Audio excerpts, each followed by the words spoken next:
நற்செய்தி 9ஆம் அதிகாரம். பிறவியிலேயே பார்வையற்றவர் பார்வை பெறுதல்.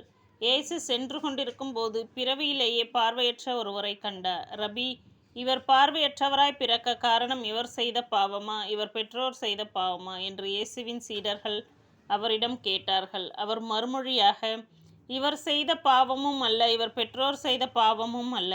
கடவுளின் செயல் இவர் வழியாக வெளிப்படும் பொருட்டே இப்படி பிறந்தார். பகலாயிருக்கும் வரை என்னை அனுப்பியவரின் செயலை நாம் செய்ய வேண்டியிருக்கிறது. இரவு வருகிறது, அப்போது யாரும் செயலாற்ற இயலாது. நான் உலகில் இருக்கும் வரை நானே உலகின் ஒளி என்றார்.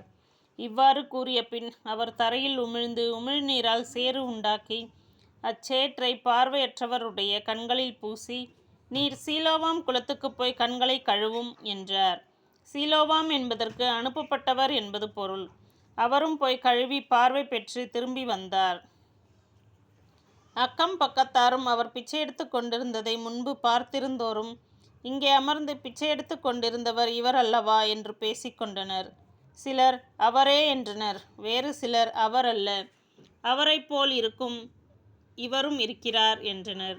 ஆனால் பார்வை பெற்றவர் நான் தான் அவன் என்றார். அவர்கள், உமக்கு எப்படி பார்வை கிடைத்தது என்று அவரிடம் கேட்டார்கள். அவர் அவர்களை பார்த்து, இயேசு எனப்படும் மனிதர் சேறு உண்டாக்கி என் கண்களில் பூசி, சீலோவாம் குளத்துக்கு போய் கண்களை கழுவும் என்றார். நானும் போய் கழுவினேன், பார்வை கிடைத்தது என்றார். அவர் எங்கே என்று அவர்கள் கேட்டார்கள். பார்வை பெற்றவர் எனக்கு தெரியாது என்றார். பரிசேயரின் கேள்விக்கணைகள். முன்பு பார்வையற்றவராய் இருந்த அவரை அவர்கள் பரிசேயரிடம் கூட்டி வந்தார்கள். இயேசு சேறு உண்டாக்கி அவருக்கு பார்வை அளித்த நாள் ஓர் ஓய்வு நாள். எனவே எப்படி பார்வை பெற்றாய் என்னும் அதே கேள்வியை பரிசேயரும் கேட்டனர். அதற்கு அவர், இயேசு என் கண்களில் சேறு பூசினார், பின் நான் கண்களை கழுவினேன், இப்போது என்னால் பார்க்க முடிகிறது என்றார். பரிசேயருள் சிலர், ஓய்வு நாள் சட்டத்தை கடைபிடிக்காத இந்த ஆள் கடவுளிடமிருந்து வந்திருக்க முடியாது என்று பேசிக்கொண்டனர். ஆனால் வேறு சிலர், பாவியான ஒரு மனிதரால் இத்தகைய அரும் அடையாளங்களை செய்ய இயலுமா என கேட்டனர். இவ்வாறு அவர்களிடையே பிளவு ஏற்பட்டது. அவர்கள் பார்வையற்றிருந்தவரிடம், உனக்கு பார்வையளித்த அந்த ஆளை குறித்து நீ என்ன சொல்கிறாய் என்று மீண்டும் கேட்டனர். அவர் ஓர் இறைவாக்கினர் என்றார் பார்வை பெற்றவர். அவர் பார்வையற்றிருந்த இப்பொழுது பார்வை பெற்றுள்ளார் என்பதை அவருடைய பெற்றோரை கூப்பிட்டு கேட்கும் வரை யூதர்கள் நம்பவில்லை. பிறவியிலேயே பார்வையற்றிருந்தானா என நீங்கள் கூறும் உங்கள் மகன் இவன்தானா? இப்போது இவனுக்கு எப்படி கண் தெரிகிறது என்று கேட்டார்கள்.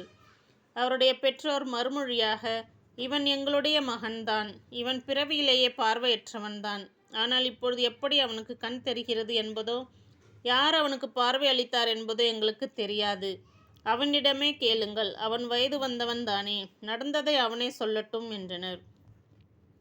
யூதர்களுக்கு அஞ்சியதால் தான் அவருடைய பெற்றோர் இப்படி கூறினர். ஏனெனில் இயேசுவை மெசியாவாக ஏற்றுக்கொள்ளும் எவரையும் தொழுகை கூடத்திலிருந்து விலக்கிவிட வேண்டும் என்று யூதர்கள் ஏற்கனவே தங்களிடையே உடன்பாடு செய்திருந்தார்கள். அதனால் அவருடைய பெற்றோர், அவன் வயது வந்தவன் தானே, அவனிடம் கேட்டுக்கொள்ளுங்கள் என்றனர். பார்வையற்றிருந்தவரை யூதர்கள் 2ஆம் முறையாக கூப்பிட்டு அவரிடம் உண்மையை சொல்லி, கடவுளை மாட்சிப்படுத்து, இம்மனிதன் ஒரு பாவி என்பது எங்களுக்கு தெரியும் என்றனர். பார்வை பெற்றவர் மறுமொழியாக, அவர் பாவியா இல்லையா என்பது எனக்கு தெரியாது. ஒன்று மட்டும் எனக்கு தெரியும், நான் பார்வையற்றவனாய் இருந்தேன், இப்போது பார்வை பெற்றுள்ளேன் என்றார். அவர்கள் அவரிடம், அவன் உனக்கு என்ன செய்தான், எப்படி பார்வை அளித்தான் என்று கேட்டார்கள். அவர் மறுமொழியாக, ஏற்கனவே நான் உங்களிடம் சொன்னேனே, அப்போது நீங்கள் கேட்கவில்லை, இப்போது மீண்டும் ஏன் கேட்க விரும்புகிறீர்கள்? ஒருவேளை நீங்களும் அவருடைய சீடர்களாக விரும்புகிறீர்களோ என்று கேட்டார். அவர்கள் அவரை பழித்து, நீ அந்த ஆளுடைய சீடனாக இரு, நாங்கள் மோசேயின் சீடர்கள். மோசேயோடு கடவுள் பேசினார் என்பது எங்களுக்கு தெரியும், இவன் எங்கிருந்து வந்தான் என்பதே தெரியாது என்றார்கள். அதற்கு அவர், இது வியப்பாய் இல்லையா? எனக்கு பார்வை அளித்திருக்கிறார், அப்படி இருந்தும் அவர் எங்கிருந்து வந்தவர் என தெரியாது என்கிறீர்களே. பாவிகளுக்கு கடவுள் செவி சாய்ப்பதில்லை, இறைப்பற்றுடையவராய் கடவுளின் திருவுள்ளப்படி நடப்பவருக்கே அவர் செவி சாய்த்திருக்கிறார் என்பது நமக்கு தெரியும். பிறவியிலேயே பார்வையற்றிருந்த ஒருவர் பார்வை பெற்றதாக வரலாறே இல்லையே. இவர் கடவுளிடமிருந்து வராதவர் என்றால் இவரால் எதுவுமே செய்திருக்க இயலாது என்றார். அவர்கள் அவரை பார்த்து, பிறப்பிலிருந்தே பாவத்தில் மூழ்கி கிடக்கும் நீயா எங்களுக்கு கற்றுத்தருகிறாய் என்று சொல்லி அவரை வெளியே தள்ளினர்.